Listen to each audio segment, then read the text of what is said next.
Hello, hello, hello. Hi, this is Ifua Jimfua Ankra again, and I wanted us to have a dialogue about parenting.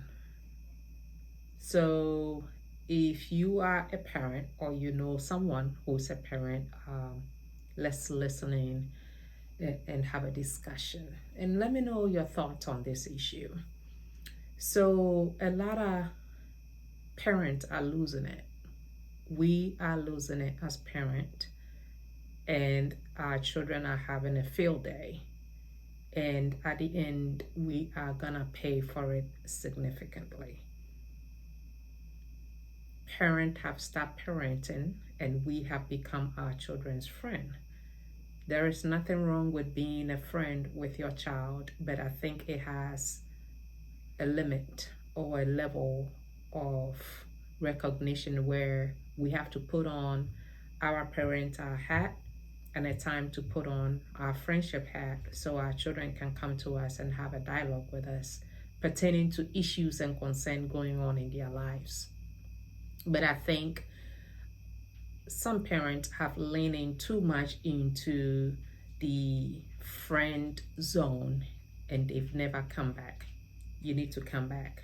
You need to come back and be a parent. We have had instances where 13-year-olds and 12-year-olds are hijacking a vehicle, are stealing a vehicle. Where are their guidance? Who is watching over these children?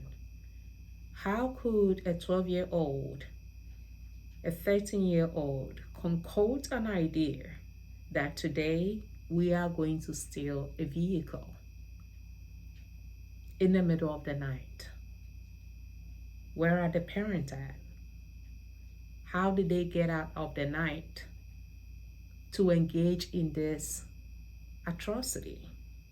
That a parent, one of the children got shot and the other one have to go to jail.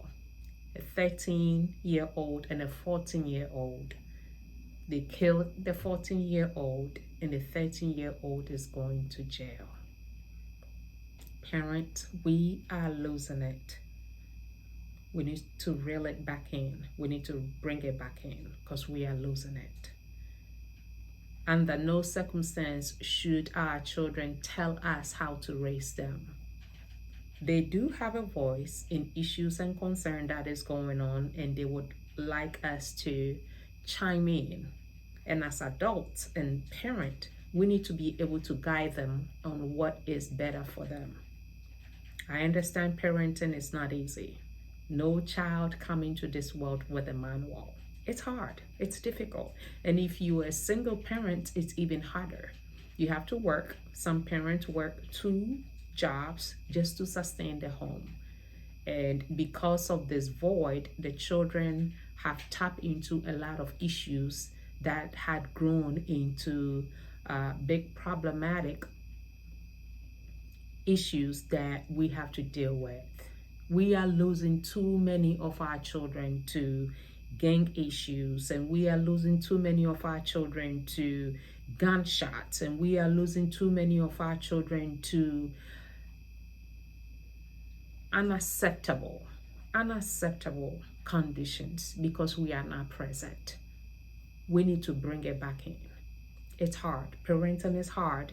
Even in a 2-parent family home, it's hard. It's no joke. Parenting is no joke. But these are the steps we can take to make sure that we are present in our children's lives, because we cannot do it by ourselves. There is an old saying which says it takes a village to raise a child. And today we have become so individualistic community that is killing our family and our children. In order for us to make sure there are different side of eyes on our children, we need to make sure that when another adult tells you about your child, do not defend them. Do not say my child will never do that, because let me tell you, the things that these children can do, you have no idea. So don't defend them. Do not defend them.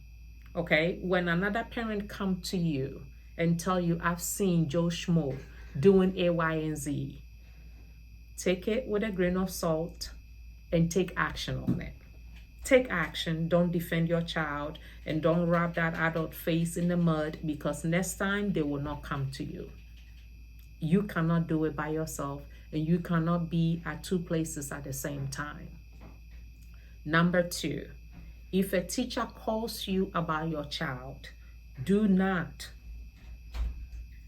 go AWOL on a teacher.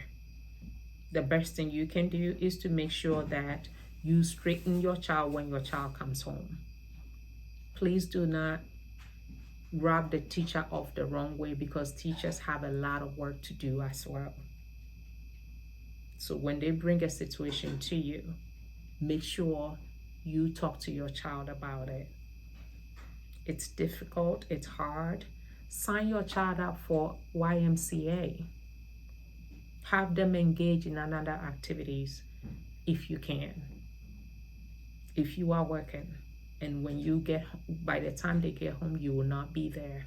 Have them engage in another activity, YMCA, the club, where somebody is there watching them to do their homework and getting them engaged. So when you get home, they have another set of eyes. Be present, because we are losing our children. Be present.